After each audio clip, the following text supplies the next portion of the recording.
আসসালামু আলাইকুম viewers, welcome to my YouTube channel test the best with arena. আজকে আমি আপনাদের সাথে নতুন একটু রেসিপি নিয়ে এসেছি। আজকে আমি তৈরি করব ছানার কাঁচা গোল্লা মিষ্টি। একদম পারফেক্টভাবে এই মিষ্টিটি তৈরি করতে অবশ্যই আমার পুরো রেসিপিটি ফলো করবেন। মিষ্টিটি তৈরি করতে 2 লিটার দুধ লাগবে, 1/3 কাপ কনডেন্স মিল্ক লাগবে, 1 টেবিল চামচ চিনি লাগবে, 2 টেবিল চামচ ভিনেগার লাগবে আর 1/2 কাপ পানি লাগবে। ফার্স্টলি ছানা তৈরি করার জন্য আমি একটি পাত্রে 2 লিটার দুধ নিয়ে নিচ্ছি। দুধটা বলক ওঠা পর্যন্ত এটিকে জাল দিয়ে নিব। দুধটা বলক উঠে গেছে, এখন আমি এর মধ্যে 2 টেবিল চামচ ভিনেগার মিশিয়ে নিব। আমি অল্প অল্প করে 3 বারে ভিনেগার দিয়ে দিচ্ছি।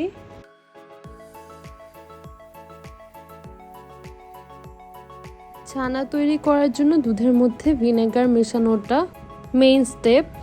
ভিনেগার দিয়ে দেওয়ার পরে বেশি জাল দেওয়া যাবে না, বেশি জাল দিলে ছানা শক্ত হয়ে যাবে। একটা বলক উঠলেই পাত্রটি নামিয়ে নিব এবং আমি আরেকটি পাত্রে একটি ছাকনার সাহায্যে ছানাগুলো ছেঁকে নিব।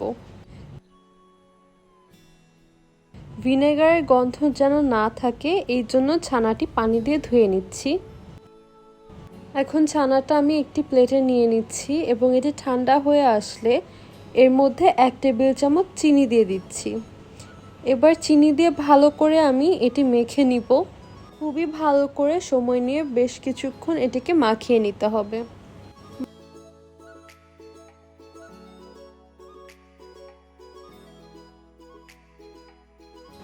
মাখানো ছানা এবার আমি একটি প্যানে দিয়ে দিচ্ছি এবং প্যানের মধ্যে আমি 1/3 কাপের একটু বেশি কনডেন্স মিল্ক দিয়ে দিব। আপনারা আপনাদের প্রেফারেন্স অনুযায়ী মিষ্টি বাড়িয়ে বা কমিয়ে নিতে পারেন। এবার আমি কনডেন্স মিল্ক আর ছানাটিকে খুব ভালো করে মিশিয়ে নিচ্ছি এবং 4-5 মিনিট আমি লো আঁচে এটিকে জাল দিব। খুব বেশি শক্ত করা যাবে না, শক্ত করলে ছানার মিষ্টিটা পারফেক্ট হবে না। 4-5 মিনিট পরে ছানাটা যখন প্যান থেকে ছেড়ে দিবে তখন এটি নামিয়ে নিব। আপনারা আমার পুরো ভিডিওটি ফলো করলে একদম সেমভাবেই ছানার মিষ্টিটা তৈরি করে ফেলতে পারবেন। ছানাটা একটু ঠান্ডা হয়ে আসলে মানে হাত দিয়ে ধরার মতো অবস্থা হলে এটিকে বানিয়ে নিতে হবে।